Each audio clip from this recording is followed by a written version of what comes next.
There is a Twilight with Cthulhu out there. This is something that exists. And let me tell you, it is awful.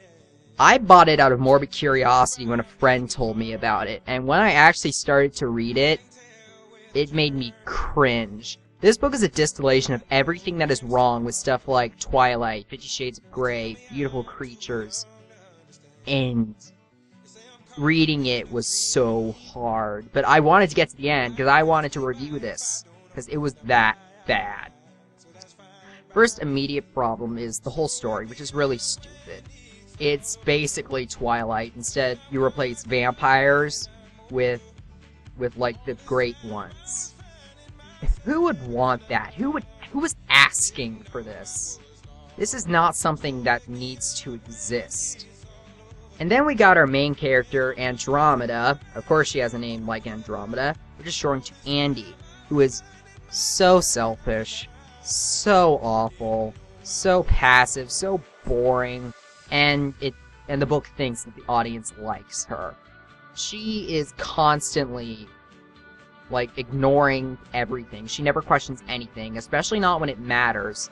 She's constantly losing track of what's important in lieu of stuff like her love, her boyfriend Cthulhu, whose real name is Riley in this one.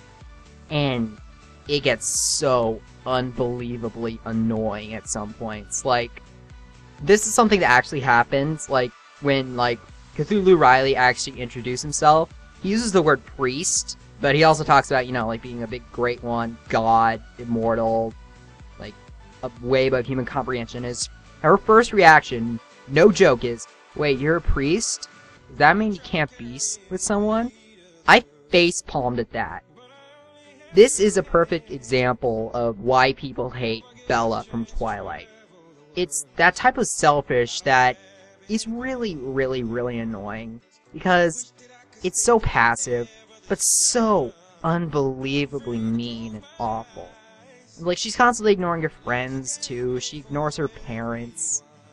I just didn't like her as a narrator. And then we got Riley. He's really abusive and mean, and she eats it up, and that also gets really, really annoying. But, like, overall, the one thing that I take away from this book is that everybody's constantly losing track of what's important. Like I said before, the narrator's constantly losing track of what's important, as opposed to stuff like her love, her romance, Riley, how beautiful Riley is, Riley. And the narration is also constantly not focusing on what's important. Because it always, like, skips things like character development, or interesting scenes, or any interesting characters in general. There are a couple characters that actually do have the potential to be interesting, fun characters, but it just completely glosses over them in lieu of one of the worst romances I've ever read. Like, that's what you get from a lot of these things. And in that respect, it's kind of informative, because this is what people hate about teen paranormal romance.